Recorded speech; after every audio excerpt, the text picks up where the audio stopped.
Hello everyone, I wanted to do a quick editing tutorial about how to edit your medium format scans. I'm currently using a Yashica Flex 6x6 and I shot all these photos on Lomography 400. So I just got the scans back and just wanted to go through how I edit them. So you can use this as a guide of how you can edit your pictures. I find that medium format pictures edit a little bit differently from 35mm scans. So just right off the bat, want to check out the detail here. The scan resolution is a little low, but you can see a lot of detail here on the ground. But basically what I do is I just jump in and I want to lower the highlights and bump the shadows here to bring back some of that detail. I don't think it's really underexposed, but I like these dark areas back here and I want to bring them up.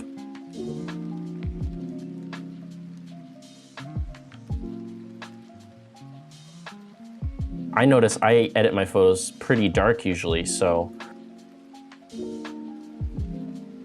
depending on how you edit your photos with other people, you might be somebody who edits your photos a little brighter than somebody else or a little darker. So yeah, just changing the sharpening. This basically controls what edges are being sharpened and what aren't. So that's a little useful trick. I'm liking how the exposure is right now. You can see that the blacks are a little high. You might want to crush those a little, so just crush the blacks only. That brings a little bit more contrast back. Now I'm just gonna hit auto to stabilize this, and it's looking okay. I might want to rotate a little bit here, just ever so slightly. This composition pretty much hinged on this chair. I thought it was interesting to have it above this little cart. In general, I don't like playing with clarity and texture too much, especially for a photo that's just straight off the bat pretty sharp like this one. I guess I'll lower it a little bit to get a little bit of that halation you can see from the Yashica Flex in the background there. If we turn up the saturation all the way, we can sort of see what colors are dominating our scene. So we can see that there's pretty much a very strong yellow in the background, and I want to kind of balance that out. So I think I'm going to take the yellow down, take the orange down maybe. Okay, and we can immediately see that that immediately makes our red pop a lot more. So what I'm going to do now is turn the saturation back down, and there we go. We can see the red is popping crazy. So I'm going to bring back a little bit of that orange, bring that yellow back a little more. And you know, these are the colors that were pretty true to the scene. There was sunlight coming in from the day. Maybe we can go over to the midtones here, make it a little green, because we want to have a contrasting color against the red. And green is the opposite complementary color to red. So that works out really nice. So that just adds a little bit more depth and contrast to our scene here. I don't think I want to mess around with the shadows too much, and the highlights are looking nice where they are. Actually, I like that dark purple highlight. I think it works out quite nice. So comparing our original, you can see the scan that we edited is a little bit more grittier. You know, it's obviously edited, but I think it looks good. I think the only thing we're going to change here now is the blue. I want to change the color of the blue here. I like taking the blues here and ever so slightly changing that. So I think when we drop the saturation here, we're actually bringing back a lot of information because we're oversaturating the red, and that's killing a lot of our detail in the chair. So I'm gonna go back to the hue panel and change the blue because I want more of a purpley blue, not so much of a teal. So, and that's just the colors I like. You can change it to whatever preference you have. Those are just the colors I like though. Yeah, I think that kind of sums up editing this photo. Let's jump into the next one. What I usually like to do is just copy my settings, and I'm just gonna copy them. Now that we're in our second photo, I'm just gonna paste the settings that I have from my other photo and see how it looks. Okay, so I really like how the contrast is looking. You can see these reflections down here are popping, and I kind of like the glowy effect that this wall has. It's looking very nice. I might just leave it how it is because I'm liking how that's looking so much. Just with an ever so slight crop here. And yeah, I think that's good to go. I might change the sharpening a little bit, but it is looking very nice. Great, so got another shot from this fish market. I just pasted the settings in and I am loving how this is looking. So we can see in our right corner, we have these palettes, I guess, which are really just interesting. So I would prefer to keep the puddle there. However, there's something just off about the balance of this photo. There's a little bit of dead space here in the right corner, and I'm not a fan of that, but what can you do? Not every photo is gonna be perfect composition-wise. I know we're not really pointing to anything here, but I just like how it looks overall, and it's a nice filler shot, so I'll keep it here. Okay, here we have a nice picture of the sunrise, and I'm just gonna paste the settings. You can see it doesn't really do anything. So when I paste the settings and I don't like the way how it looks, I'm just gonna reset it and play around. So we can see bringing down the highlights, we brought back a lot of that detail from the sun.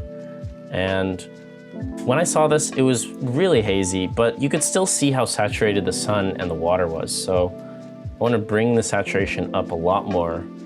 And you can already see the blue of the sky coming back in, but what I don't like is the haze of this day just coming in and making everything blue.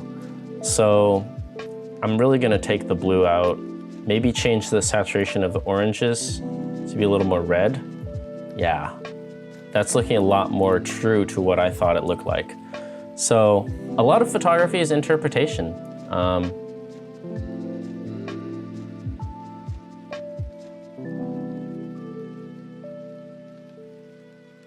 Film's a lot more of a sort of interpretation than digital is. So that's one of the reasons I like it. But anyway, moving on.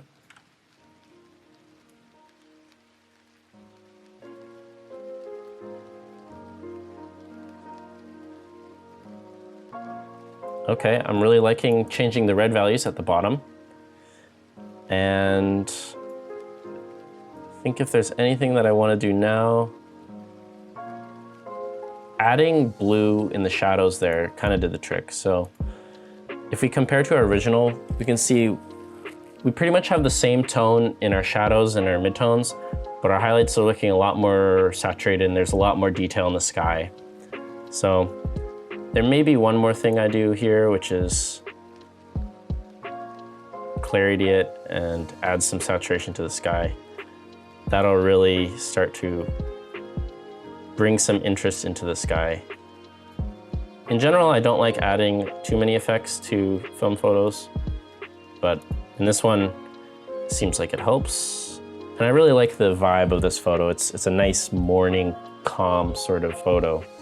So yeah, I think that kind of sums up this photo. We can copy our settings again and move on to the next photo. We just paste our settings and it's looking interesting. However, it looks like it was underexposed to begin with. And I kind of want to keep that vibe in the photo.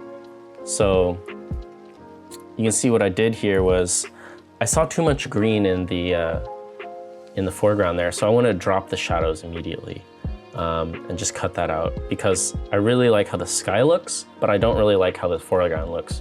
And because it's underexposed, I'm going to keep that underexposure in the photo. I'm not going to try to fix it, so you will. That's a big mistake I made and continue to make in my photography is trying to quote unquote fix the things you shouldn't fix. You know, if a photo is underexposed, sometimes leaving it underexposed is nice. Not trying to make everything look perfect is definitely something I struggle with. Guessing that a lot of other people struggle with that as well. I think that adds a little bit of character to the sky. You can see the sky is just really popping now. I want to desaturate the foreground as much as possible because I love this salmon color. Okay, I actually think getting rid of the foreground might be okay. It really makes us focus on the sky. I'll drop the blacks a little bit, and I think that's about it. You know, I'm kind of liking how this photo turns out. It's a very film-like photo.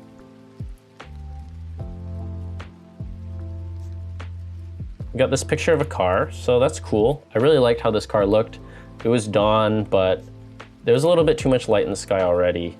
And wow, if we pump our settings into this picture, we get an immediate effect here. Wow, I'm really liking how this is looking. I really love the highlights here. Now it depends, you can take this different ways. This is a very low contrast type of edit, but we could make it a lot more contrasty, adding a little more blacks. I'm gonna drop the whites a little bit. Basically the sky's just a little too blown out, but I really like this sort of mid-tone green that's going on. I'll drop it a little bit, add a little bit more saturation to our colors here. There's a great photographer called Phil Moreno. You should check him out. He does a lot of photos like this on his Instagram page, and it's kind of an inspiration for me. So yeah, check him out. This is how I would go about editing a photo that's a little bit underexposed. Just sort of going with the flow. You know, if it's underexposed, keep it underexposed. Don't try to fix it and make it look like something it's not. That's sort of my philosophy.